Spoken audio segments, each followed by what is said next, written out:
에브리원. 안녕하세요. 월스트리트 파인더 김석환입니다. 벌써 10월도 중순으로 접어들고 있는 시점인데요. 지난주에는 상당히 좀 좋은 시장의 모습이 좀 보이면서 어느 정도 좀 해피한 모습이긴 했는데, 앞으로도 또 중요한 이벤트들이 많이 있는 상황이어서 앞으로 좀 시장이 어떻게 될지 한번 이 자리를 통해서 한번 알아보도록 하겠습니다. 일단 다음 주에 어떤 일정들이 있는지 바로 한번 확인해 보도록 하시죠. 일단 보시면 다음 주에는 뭐니 해도 가장 중요한 게 물가입니다. 다음 주 목요일이고요. 그러니까 이제 우리나라 시각으로는 아마 이제 목요일 밤 정도에 발표가 될 거고요. 독일의 9월 소비자 물가 확정치가 나올 거고요. 또 하나 이제 우리 시장에서 가장 많이 기대하고 있는 거는 바로 이 9월 미국의 소비자 물가 지수와 관련한 부분이라고 좀 보시면 될 것 같아요.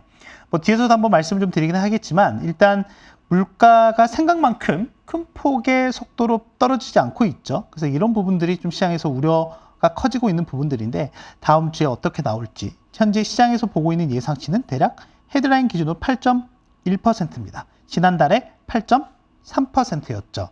네, 이걸 한번 좀 보도록 하시고요. 다른 이벤트들이 있는 것 중에 금요일 날 또 예정되어 있는 것 중에 미국의 9월 소매 판매하고요. 또 하나는 미시건대에서 발표하는 소비자 심리 지수가 있어요. 오늘은 이 부분을 제가 좀 중점적으로 말씀을 드리려고 합니다.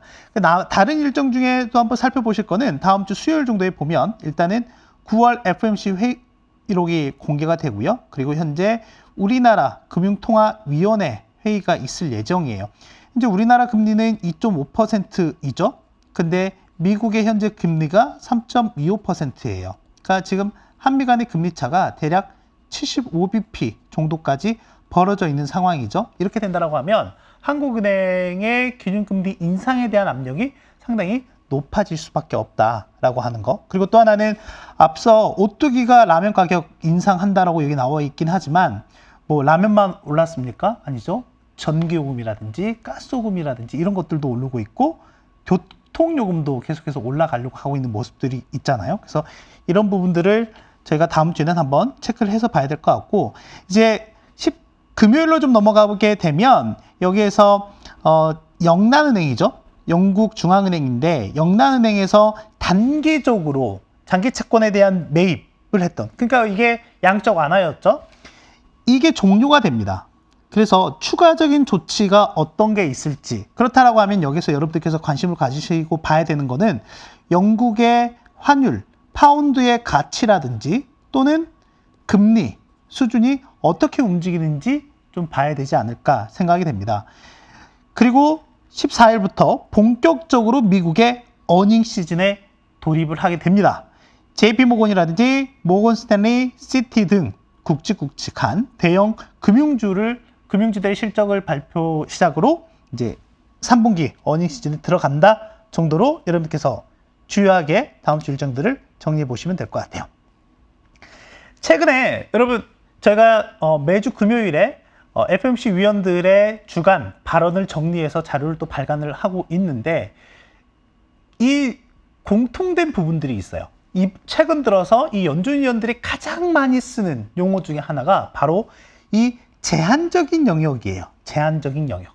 이 말은 무슨 말이냐면, 지금 기준금리를 올려서 원래 연초에 대략 0.25%였잖아요. 그런데 이걸 지금 3.25%까지 올렸으니까 올해만 무려 300bp나 올린 거예요. 그런데 여러분들 올 연말 기준으로 보면 시장에서 보고 있는 게 아니라 연준이 제시한 기준금리 목표가 지금 4.4%입니다. 그러니까 앞으로 더 올려야 되겠죠? 더 올려야 될 여지가 있다. 그러면 회의는 지금 11월 달과 12월 2번 남았습니다. 2번 동안 얼마나 올려야 돼요? 지금 125bp, 그러니까 1.25%포인트 정도 올려야 이 정도가 되겠죠. 그러면 11월이든 12월이든 어찌됐건 75bp 또는 50bp 이렇게 올려야 한다라고 하는 거예요.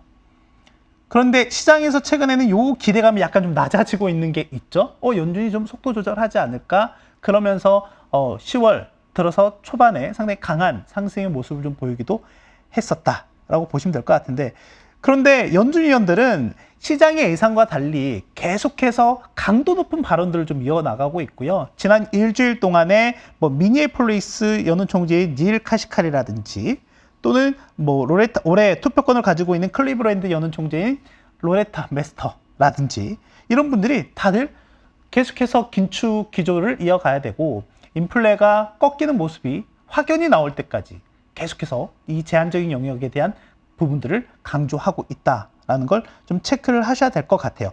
그래서 뒤에서도 정리를 하겠지만 지금 시장 참여자들과 그리고 연준 사이에 괴리가 또 여기서 발생을 하고 있는 거다. 그러니까 시장은 페드 피봇에 대한 기대감이 이렇게 좀 높아져 있는 것 같고요. 근데 이 연준은 이걸 계속 억누르려고 하는 움직임들이 같이 좀 나타나고 있다라고 보시면 될 것 같아요. 그런데 이번 주 초는 적어도 이 페드 피봇에 어느 정도 시장의 가장 상승의 기대감을 좀 작용을 했다라고 보면 될 것 같고요. 왜 그러면 그렇게 페드 피봇에 대한 기대감, 그러니까 이 지금 피봇이라고 하는 게 어찌됐건 연준이 지금 이 금리 올리는 걸 이제 속도를 좀 늦춘다던가 이런 거에 대한 이제 기대감인 거잖아요. 그럼 왜 이런 좀 결과들이 좀 나왔을까라고 봤을 때 이번 주 초에 발표된 여러 가지 지표들 상에서 확인을 할 수가 있어요. 일단 가장 대표적인 게 바로 이 ISM 제조 PMI가 부진하게 나왔기 때문에 그렇다라고 보면 될 것 같아요. 우리가 보통 이 제조 PMI 지표 같은 경우에는 서베이 지표이기 때문에 이 기준선이 50입니다. 이 50보다 높으면은 확장 국면이라 그러고요. 50보다 낮으면 수축 국면이라고 해요. 그리고 또 하나는 전체적인 트렌드도 중요합니다. 물론 계속해서 낮아지고 있는지 아니면 계속해서 높아지고 있는지 이런 부분들이 좀 중요하거든요. 근데 중요한 건 뭐냐면 ISM 제조 PMI 지표가 전체 결과값은 50을 상회하는 모습을 보이긴 했지만 계속해서 좀 둔화가 되고 있는 모습들, 그리고 그 세부 항목 중에서 신규 주문이라든지 이런 세부적인면서도 중요한 지표들이 다소 좀 부진하게 나왔다라고 하는 점들이 이제 부담이 좀 되고 있는 거죠. 그래서 그럼 이 ISM 제조 PMI와 다양한 지표들 좀 비교했을 때 어떤 연관성이 있는지 상관성이 꽤 높은 것들만 가져왔는데 그런 것들이 바로 어떻게 되냐면 우리나라의 뭐 수출과도 연관이 되어 있고요. 또 하나 증시의 움직임과도 연관이 되어 있다라고 보시면 될 것 같아요.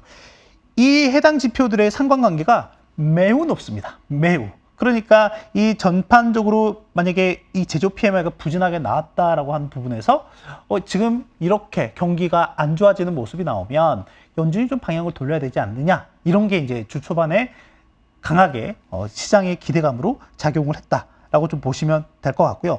또 하나는 제가 고용과 관련한 데이터는 여기다 넣진 않았지만 고용도 상당히 잘 나왔다기보다는 어느 정도 연준이 예상하는 방향대로 가고 있다라고 하는 게 확인이 됐죠. 그게 가장 대표적인 게 여러분 혹시 구인 이직 보고서인 졸츠라고 하는 거 아시죠?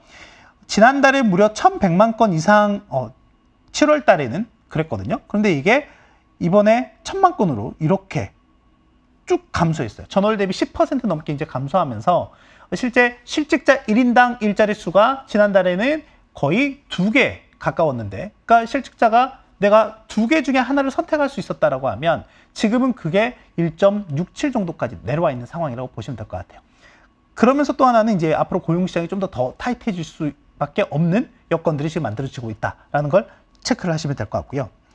또 하나는 이번 주에 유가와 관련한 중요한 결정도 있었죠. 오펙 같은 경우가 하루에 11월에는 200만 배럴, 지난 9월 달에 결정할 때는 10월 달에 우리가 10만 배럴 정도만 감산할 거예요 라고 했는데, 이제 그러면서 최근에 이제 유가가 이렇게 올라오는 모습을 강하게 보였죠. 최근 한 일주일 사이에 15% 가까이 올라왔어요. 정말 가파르게 올라왔다라고 보시면 될 것 같고, 실제 유가 같은 경우에는 이제 연초 이후에 저점 수준까지, 거의 연초 이후 저점 수준까지 내려왔다가 최근에 급반등하는 모습을 좀 보였습니다. 그런데 우려스러운 게 있어요. 우려스러운 게 뭐냐면 인플레라든지 또는 소비 심리를 악화시킬 수 있는 게 있다라고 하는 거죠. 이런 부분을 좀 잘 살펴보시면 전체적으로 미국의 가솔린 평균 가격 실제 6월 중순부터 계속해서 빠졌었거든요. 보시다시피 계속해서 빠졌는데 이게 실제 기대 인플레와 상관이 높은 상관성이 있다라고 하는 거고, 근데 이게 만약에 이렇게 올라오는 모습, 최근 한 2주 동안에 보면 전국의 평균 가솔린 가격이 올라오고 있는 모습이 나타나고 있거든요. 미국에. 이런 부분들이 실제 기대 인플레를 높이는데 자극시킬 수 있다라고 하는 거고요. 또 하나는 소비자 심리예요. 이 소비자 심리가 매우 중요합니다. 왜냐하면 정권에 대한 지지율도 여기에 반영이 되기 때문에 그렇거든요. 지금 보면 거의 뭐 정반대로 움직인다라고 보면 될 것 같아요.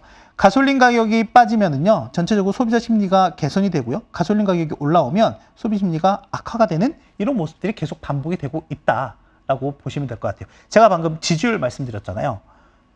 보시면 바이든 대통령 같은 경우에는 지난해 1월에 취임한 이후에 계속해서 지지율이 하락을 하고 있고요. 그와 동일하게 미국의 소비자 심리 지수 같은 경우도 계속 악화되는 모습을 좀 보였다. 그런데 7월 이후부터 보면 지지율이 37.3%까지 떨어졌다가 42.4%까지, 그러니까 무려 7%포인트 올라왔는데 여기에 대한 부분들은 앞서 보셨던 것처럼 유가가 계속해서 하락하는 부분들이라든지, 또 하나는 이 당시에 IRA라고 하는 법안이 또 통과가 되기도 했었죠. 네, 물론 인플레이션 감축 법안이긴 하는데 이 법안들이 이제 통과가 되면서 지지율 반등과 소비자 심리 반등을 이끌었었다. 그런데 9월 들어서는 지지율이 지금 정체 국면에 있고 거기에 계속해서 유가도 올라가는 이런 모습들이 나타나고 있는 상황이 유지가 되고 있다 보니까 향후에 이 소비자 심리 지수가 또 악화가 될 수도 있는 여지가 있다라고 하는 거예요. 그래서 다음 주 금요일 날 잠정치가 나옵니다. 10월 소비자 심리 잠정치가 나오기 때문에 그 부분을 여러분께서 잘 체크하셔야 되고요.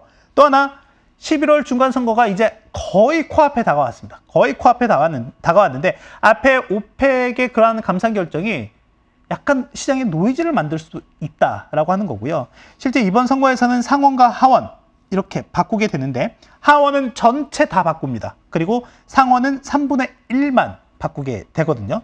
지금 보면 실제 7월 들어서 6월 중순 이후부터 계속해서 올라왔었던 민주당의 이 지지율이 최근 들어선 다시금 하락 전환하는 모습이 좀 나타나고 있다라는 것까지 여러분께서 좀 체크를 하실 필요가 있을 것 같고, 이제 이러다 보니까 이 중간 선거를 앞두고 나서 시장에 좀 노이즈가 발생할 수도 있지 않을까라는 생각이 좀 들거든요. 그렇기 때문에 이런 부분들의 움직임들이 어떻게 되는지 좀 잘 봐야 될 것 같다.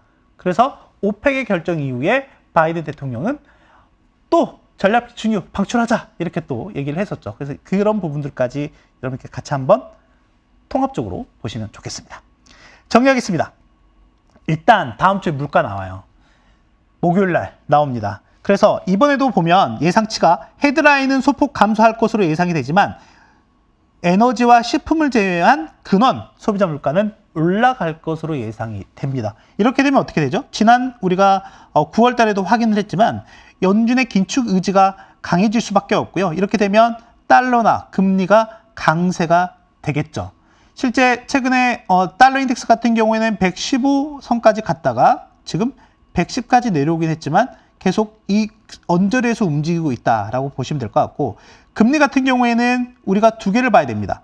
2년물 금리와 10년물 금리를 보실 필요가 있다. 근데 여기에서 10년물 금리가 4%를 다시 한번 트라이 하는지, 고점을 돌파하려고 하는 모습이 나오는지를 봐야 돼요. 만약에 그렇게 된다고 하면 시장 변동성이 다소 좀 커질 여지도 있죠. 그래서 지난주 월스파에서 말씀드렸던 거, 빅스 지수에 대한 움직임을 예의주시하자. 특히 평균으로부터 약 2배의 표준 편차만큼 떨어져 있는 그 레벨이 대략 한 37에서 40 정도 선이다 라는 것까지 여러분께서 잘 보시면 좋을 것 같고요. 시장과 그리고 연준 간에 약간의 괴리가 좀 있는 것 같다라고 하는 거죠. 제가 그 괴리가 바로 이 페드 피봇에 대한 부분인 거거든요. 최근에 ISM 제조 PMI가 부진하게 좀 나온다 하는 거, 또는 구입 건수가 급감했다는 이런 부분들이 페드 피봇에 대한 기대감을 높이긴 했지만 여전히 아까 말씀드렸던 것처럼 여러 연준위원들은 지금 계속해서 제한적인 영역으로 금리를 올리려고 한다라는 부분을 다시 한번 확인을 해야 될 것 같습니다. 그 또 하나는 오펙의 결정 되게 부담스럽죠. 왜 부담스럽다고 말씀드렸죠? 인플레를 자극할 수가 있고, 또 하나는 이렇게 인플레를 자극하게 된다라고 하면 미국의 소비 심리를 또 둔화시키는데 가장 큰 또 요인이 되기 때문에 그렇다라고 보시면 될 것 같고, 이게 이제 궁극적으로는 11월 중간 선거까지 이어지면서 약간의 시장이 노이즈가 될 가능성도 있다라는 점을 여러분들께서 같이 체크하시면 좋을 것 같습니다. 네, 일단 이렇게 다음 주에 어떤 부분을 좀 중점적으로 봐야 될지 정리를 해드렸고요. 다음 주에는 한 주 쉬고 그 다음 주에 뵙도록 하겠습니다. 여러분 안녕!